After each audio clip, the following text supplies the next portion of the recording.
रेढ़ाकोल bus stand भीमभोई छकरे train चक्का तले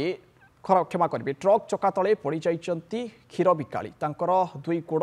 उपरे ट्रक चढ़ी जाइए से गुरुतर हो मेडिकल भर्ती होती गुरुतर व्यक्ति स्थानीय अंचल होता बेले घटना को नहीं उत्तेजना सृष्टि होती उत्त्यक्त लोके रास्ता रोक कर रास्तार दुई पार्श्व शह शह गाड़ी अटकी रही घटनास्थल में पुलिस पहुंची स्थिति नियंत्रण कर रेढ़ाखोल जो NH 55 जाइए रेढ़ाखोल देगी बर्तमान गोटे मरण जनतार आम परिणत हो सारा यार किसी तुरंत समाधान न हवा जाए आम आज रास्ता रोक कर कारण है गत काली रेढ़ाखोल गोटे एक्सीडेंट हो गोटे लोकर प्राण हानि घटी जोटा कि से लोकर माने से जड़े गोटे बाबा जड़े माने मृत्यु सम्मुखीन जो ट्रक चका तले चापी से आस गाड़ी चका तले पड़ी आज पुणी से काली प्रशासन सहित आम आलोचना कला